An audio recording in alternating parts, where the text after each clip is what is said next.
Hey, you want to see something really scary? What's your favorite scary movie? I'm gonna scare the hell out of you. What was living behind that boy's eyes was purely and simply evil. They're coming to get you, Barbara.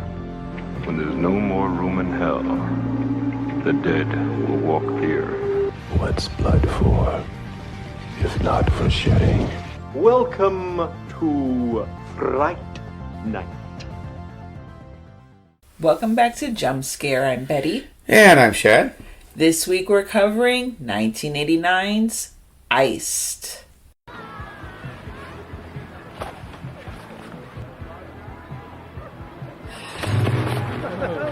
What do you say, Corey? One last race, just you and me. What do you say you back off already, Jeff? No, you back off. She's with me.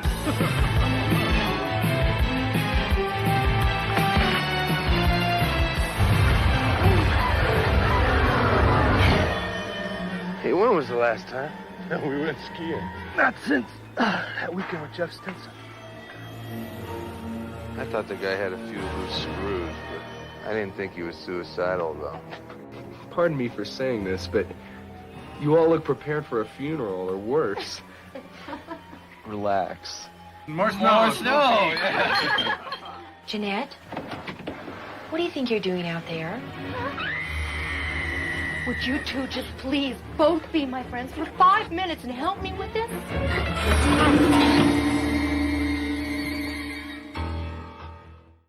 Now, this movie was directed by a guy named Jeff Whitney, who did this and not a lot else. He did one called Beyond the Door 3, which I think I've seen, but I can't remember. There's a lot of like Beyond the Door type movies.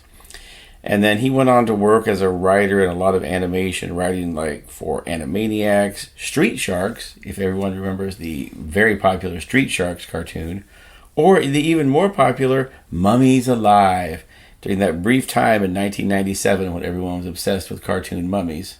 And this one was written by Joseph Allen Johnson, who you may remember wrote Slumber Party Massacre.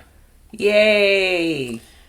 Now, there's really only one person in this movie that's done a lot of things you would recognize, and that's our friend Wednesday Addams from the original Addams Family series, Lisa Loring, who did this movie, and wow, did she do this movie. She sure did, and we'll get to that later. Yeah. So, I'll start us off here. Briefly, we begin with the everyone's at the ski resort. There's Jeff, who's kind of a jerk, and he's wanting everybody to ski off against him. The ski off begins. He loses, and boy, does he take it badly. He is just in there ranting and raving. We think to himself. We don't really see anyone at the time. But is he talking to himself? Maybe that's something for later.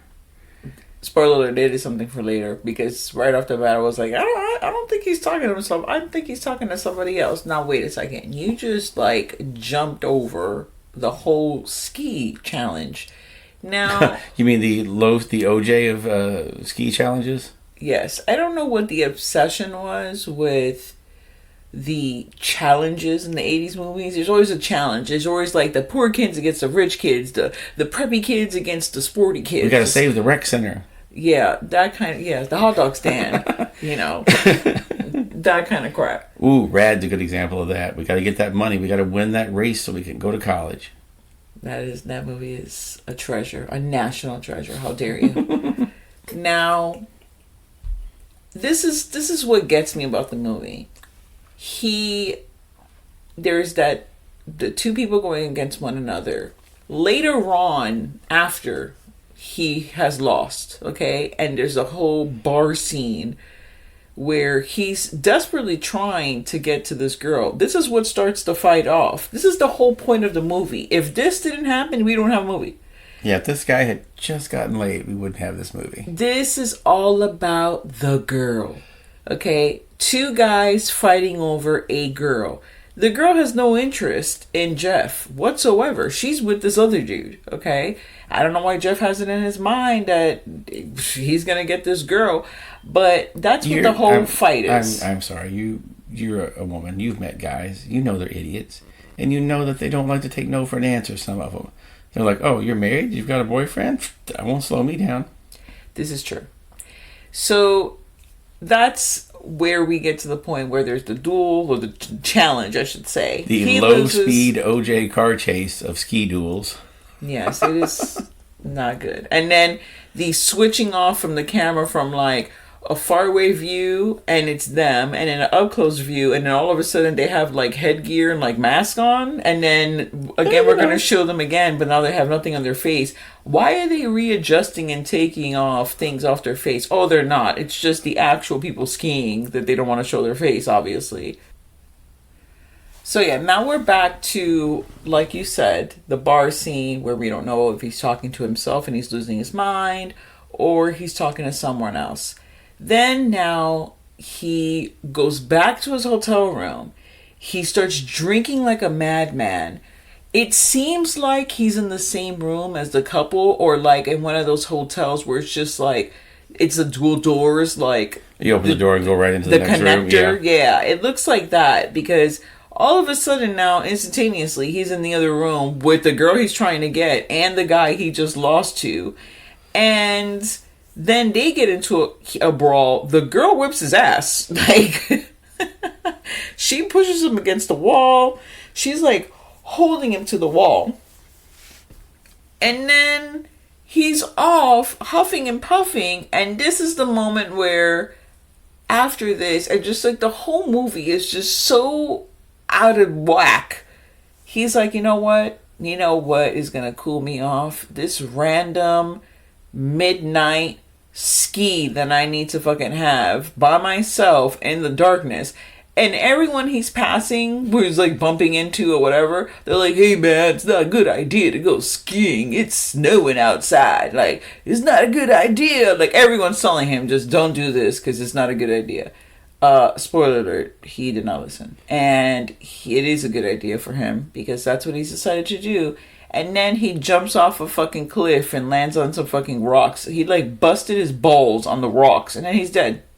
Yep. Like, that's it for poor Jeff. What the hell was that about? You know, this movie has a lot of just what the hell things in it. And then we get the old, graphic on the screen 4 years later. Everyone that was there that night, that was a part of this, gets a mysterious invitation to come back to the ski lodge.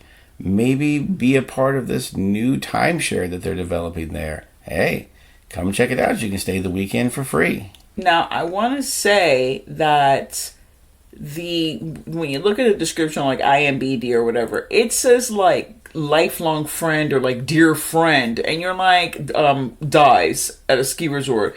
First of all, were they friends? And then secondly, why would you go back to a ski resort where your friend died? Like, oh, okay, yes, it is a free trip. I get it. You know, maybe you need to blow off some steam. But then you go back to the resort where this horrendous thing happened. It ruined your vacation because you don't obviously see what happens, the aftermath of that. I don't think everyone just went back on the fucking slopes and just fucking went skiing the next day. I think that's exactly what happened. You know how these fucking ski places are. They found that guy's body and they went, oh, what a fucking shame. Smooth that snow out so it doesn't look like he died here. And then they went right on with their damn life. But here's where there's a hole. It was snowing. They made it a point to show the snow. They made it a point for other people that you never see again. Random passerbys to tell the guy it's fucking snowing. And then he went snowing in the nighttime. By morning, he would have probably not been found because the snow should have covered his entire body. Not well, left maybe him. They didn't find him until the spring then. He just disappeared. Then it was in springtime when they were like, oh shit, he went out there and died. But 4 years later. What a fucking shame. Here we are. We're getting invited back. And they get back, and this is and I'm going to say this right off the bat before we get really into this is the point in the movie where everything changes. And it becomes, for me anyways, I don't know, it becomes a porno. Now, I know you guys were not expecting me to say that. That was not something that you thought that was going to happen. I think low-key, I mean, everyone remembers Slumber Party Massacre. That could have been a porno within seconds, you know? Yeah. This movie was like, you know what? I think I just want to make like an elevated porno. Yeah, well, that's what, because we forgot to mention that is while he was out doing the ski thing in the midnight hour, he was out skiing, singing Billy Idol, I'm assuming. The couple just gets back there and they're just going at it. Like, she's just riding him all over the room and on the bed, on the chairs. She's everywhere, and they keep cutting back and forth between their bangathon and him skiing. Now, you may think, okay, well, it's the 80s. And, of course, 80s, of course, couples are going to be copulating. That's going to be a thing they're going to be doing. There's up-close scenes of them grinding. There's shots that you would never see in a horror film because they're very pornographic. And I'm not saying like you're seeing him enter her, but it's like a little higher than softcore porn. Just a smidge in a sense of... This is one that would on Skinemax, they would have put an extra rating on. I'm sorry, Cinemax. Would have been like, Cinemax recommends this feature only be shown at night. Yes. After 11. Yeah. I was like, whoa. And then they're doing it everywhere. And there's another movie, like one of the first movies I can remember, where the couple is just not them just laying in the bed having sex. They're all over the place. They're on the bed having sex. There's multiple positions. They're on a fucking chair. Like, they all over the place. It's just not one area. I'm going to say, best part of the movie. I was not expecting that because like I said, the shots that were used, the way that it's filmed, it's very like, oh, whoa, okay, I was not expecting that. And then the cutting back and forth is like unnerving for me. And then, anyways. Later on, we're going to have the one character, the real estate agent who has set this whole thing up. Oh, could he possibly be involved in any of these shenanigans that are going to occur? Who also has like premonitions, like he sees things. He sees sex scenes happening before they happen and that sort of thing. He sees that. That's an interesting way. So he is going to be having sex all over the place with Lisa Loring, Wednesday Addams, and she is fully naked in this movie. So... if you don't want to see Wednesday Addams naked and have that picture in your mind, don't watch this movie. Yes, for sure. Because that is a very strange... But I guess, what's her name did it too, didn't she? I don't know, but the same... Just stay away if that's not all something. The Wednesday Addams have done nude scenes, is what I'm saying. Yes. So sooner or later, you're Wednesday Addams, you're doing nude scenes in movies. Yeah, what nude scene, but this is like... They're like, it's more than a nude scene. It's not. She just didn't just step out the shower. Yeah. She's grinding on this man. It is a very like bathtub, like bubble bath, like fucking like in a jacuzzi, whatever the hell it is. There's those resort tubs, so they're like large where they fit like two people. I love that she just walked out to the tub completely naked with no towel, no robe. Oh, later on, yeah. So like, when she comes out of this thing, she's just gonna walk out in the freezing cold and the ice. Yeah, because it's not indoors. When he's thinking about it, it is indoors because it looks like a bathtub. Yeah. But later on, when she goes to like do the sauna, not the sauna, whatever the hot tub, yeah. That's when she's just like, oh, there's snow on the floor, and I literally am looking at the snow, and I'm outside. Let me just walk booty ass naked to go in this hot tub. Yeah. With no robe, no towel, nothing. Like, how is she not going to catch her death?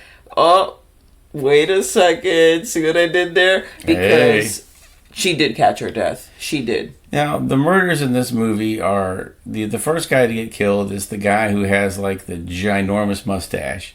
I mean, he's on his way to a Count Orlok mustache as he gets older. That, or he's like, he just major porn star. It's like winter time. In the spring, he's going off to like Florida to like train with the Mets because it looks like it's like a 1985 like Met player.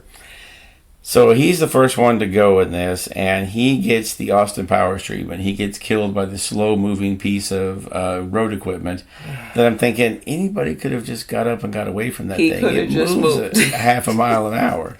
No, it was that. It was really bad. It was that thing. He gets it with that, and then I don't know if what that thing was, the machinery could have possibly done this, but.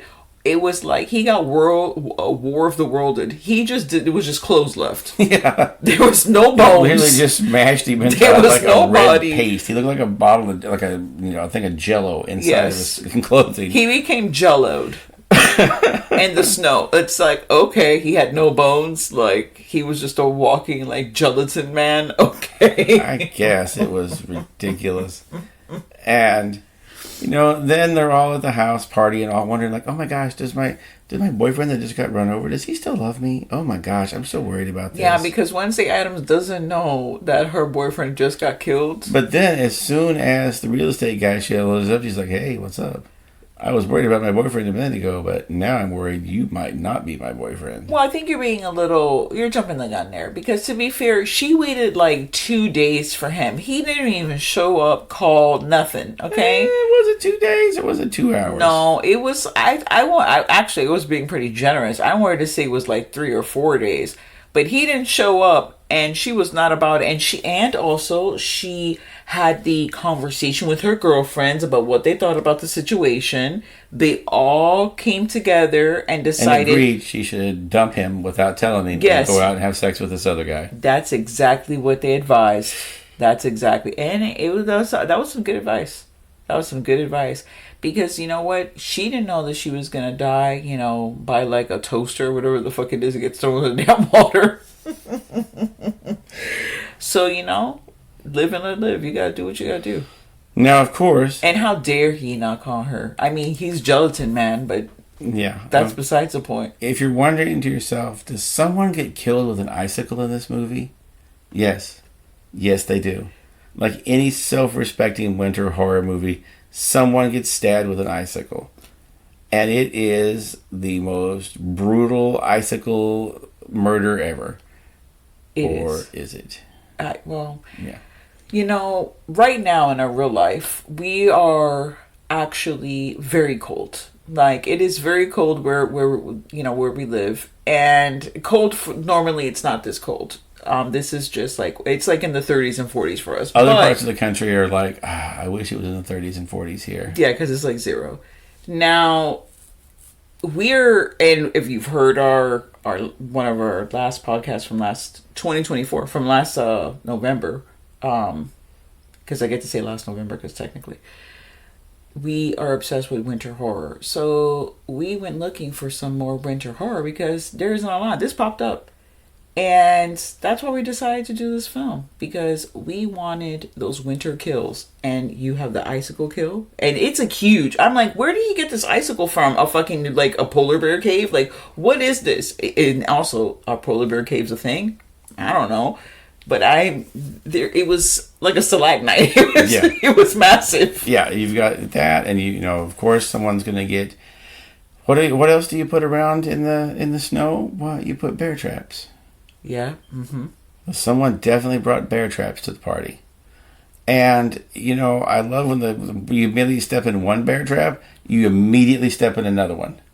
Because there's always 2 bear traps right next to each other. Like, how many bears do you think are roaming around in packs out there that you're going to catch all together? A lot, apparently. They really want... Because you don't want a bear fucking up your time. There's a hot tub outside. You're fucking in the hot tub with, your loved one, or the one you love at the moment. And boom, here comes a fucking bear. That's gonna, I'm gonna tell you right now, that kills the moment. That's the last thing you want. Besides getting a toaster or whatever kind of appliance thrown into your hot tub. Yeah. But, like all good slasher movies, more and more people start disappearing. And people start eventually going like, hey, what happened to so-and-so? We haven't seen them in a while. Mm-hmm. They can't all be fucking. Yeah, so... I mean, they can, but they're not. Yeah. So eventually people go out looking, and that's when you find out, as we were talking about earlier, like, oh no, Jeff wasn't talking to himself. He was talking to his good friend, the real estate agent, who we didn't see off camera. He was just sitting outside a frame. Yeah. Like in these films that, these murder mysteries, the guy always comes, or the person always comes and says, hello, I am the person who has invited you here, and then explains, why. Once again, they take everyone to the accusing parlor. Yes. And then they accuse, so this time, instead of accusing them of murder, they're accusing them of being the ones they're going to murder. It's slightly reversed. Yeah, so then he comes and explains, this was my good friend, And he jumped off there and died that night. And, oh, this is how I found his body. And it was because of you people. Because you did this to him. No, you didn't. No, they did not. Okay? Over a girl. Okay? Now, I'm not saying, obviously, heartbreak isn't real. But one, she wasn't even your girl. Two, there were, like, many other women that were there. You could have had any other girl that, you know, was present. And that actually had interest in you. Because the thing, it's one of those like, oh, that's my toy you're playing with and now I want it kind of thing. Yeah. Like the girl comes up to him and is interested. He's like, ugh, I don't have no interest in you. I want that other girl that has no interest in me, doesn't even know my name. That's the one I want. And it's just like, really? And then he threw himself off a cliff like an idiot. Like, what the hell was that about? I wish there was more. I love me a slasher. Even bad slashers can be entertaining, you know. And if this movie did not have sex in it, it would have not been entertaining. But there's not enough sex. Yeah, it's but it was definitely different than what I was expecting, and I love that, like, at the very end, when they finally go out and find Lisa Loring's body in the hot tub, that's when he's taking the time to write in blood, Jeff was here, on the side of the hot tub. Yeah, what the hell? It's a revenge story, but why would the guy? Because then they made a point to say that the friend had a good career. He was rising up within the company. Obviously, he had money. He just, like, got a freaking fancy posh resort for everyone to stay, like 7 people, however many people, to stay there. You know what I mean? So it's not like he was working at the gas station and making, like, $3 an hour. And the death of his friend ruined his life. Yeah, like, 4 years later, like, it took you 4 years to concoct this plan. Well, maybe it took him 4 years to pay for that down deposit for the rooms. But at the same time, damn, man, like, you gonna ruin your whole life to kill all these people just for show that? Up, cuss them out, maybe punch the guy in the face or something. Go on with your life. Yeah, or pull an April's Fool Day where you pretend to kill everyone. Pretend to kill everybody. You scared the shit out of them, and let that be that. Exactly, and you learn a lesson. You know, usually when that happens, someone actually does die, because, you know. But still, something. But of course, they managed to defeat our icy slasher, who's still wearing his friend's broken goggles. He's got the ski goggles on. How he got the broken goggles that the man was wearing? Well, yes, I see that he found his body, but then he just took the goggles off. At that moment, he thought, I'm going to get revenge and wait 4 years to concoct my plan for this, and I'm going to steal these broken goggles. He did that thing like they do in the movies, where he just immediately knelt down beside him, put his hand up, the fist up to the sky, and was like, revenge! That's exactly what he did. And then he took the goggles and put them on and walked away slowly while the, like, menacing music played. It's like what the freaking Hulk music. No, that's the sad walking away music. Oh, you said menacing music. I'm Yes. sorry. I heard sad walking away music because he was sad because his friend died. No, that's true. You can play that too, and he's just looking angry, like with his. It starts off with the sad music, and then it becomes menacing. It builds to the menacing, like Darth Vader kind of theme, where he's going off to transform. Yes, that's exactly. And let me tell you guys, the ending. First of all, the movie's extremely predictable. I mean, when you're just like, oh, okay, this is what's happening. When you start seeing this random person, because when he shows up on the screen, you're like, this fucking guy again? Like, what the hell? Well, why is he? And he's not even in the group party, like, right off the bat. He comes in, like, 30 minutes of the movie, he's in the movie. Yeah. Now we're, however, a year later. I think they do another.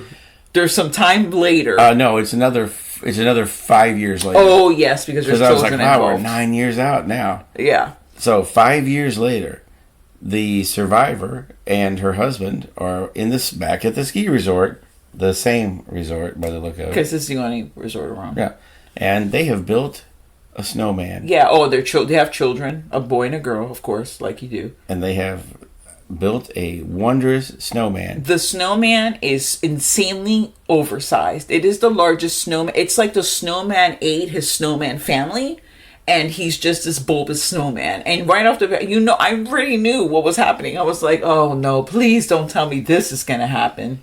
Yes. The supposedly vanquished killer is in the snowman. Now, wait, I have so many questions. Was he waiting in the snowman for 4 years? How did you... Okay, for How those did they build the snowman around him? Thank you. Was the snowman just sitting there, and then they came up and just like started polishing it and adding little flourishes to it and pieces of flair? His friend, unbeknownst to everyone, he had some kind of like, you know, indigenous person's blood in him somehow, maybe like a certain percent. When he died, he tainted and cursed the resort. His blood, okay, his blood got absorbed into all of the snow, which did melt. That's possible. But when the snow reaccumulates, okay, every year, he's able to come back and reformulate himself. That's what gave him the power to come alive within the snow. When they built the snowman, you like for anyone that doesn't know what happens when you get the snow, you gather it together, you make it into a ball. When they were doing that, the two children, the father, the mother, there was no one. They gave him a personality, a little scarf, some eyes, a carrot nose. And when they put them all together, boom, inside, it like, he just fucking materialized. Because it doesn't make any fucking sense. One, he doesn't have any powers. Or he showed up to the kids and he was like, hey kids, I want to surprise mommy and daddy. So I'm going to sit here while you build a snowman around me. And then when mommy and daddy come up, I'm going to surprise them in a very funny prank. And the kids are like, okay, strange man that we've been told not to talk to. Yeah. I could also see that happening. We don't see anything that happens. Like, he gets shot or stabbed or whatever in the end, and then it's 4 years later. So, we don't know, did he die? You know, did he go into rehab for his injuries? That's right, they shoot the shit out of him in this one. He goes flying out the window. But this is the other wild thing. It's literally I Know What You Did Last Summer Part 2, where it ends in a dream, or does it? That's still ambiguous. We don't know. Obviously, they're coming out with a new I Know What You Did Last Summer with Bray and Julie. They're coming back so to reprise their roles. So that was a dream ? So they have I Know What You Did Last Summer. I Know What You Did Last Summer 2 took their ending because it has to be a dream. You know, the woman went through so much trauma. And now she's just like, oh no, she's everywhere I look in the snow, I see a man trying to kill me. Yeah, she's just having a bad dream. But yes, and then the movie, and Fiend, the movie ends. Yeah. You're giving it way too much credit with The Fiend. It just went straight to the credits. Yes, it didn't have the fancy French ending. That's true. Like The Naked Gun 2, where it was like, un film de David Zucker. Yes. I love that. I rate this film. Okay, I'll throw mine here. I would give this film a half a star. Wow. But the graphic nudity knocked it up a notch to a full star. I agree with this, and I concur. I concur over all of it.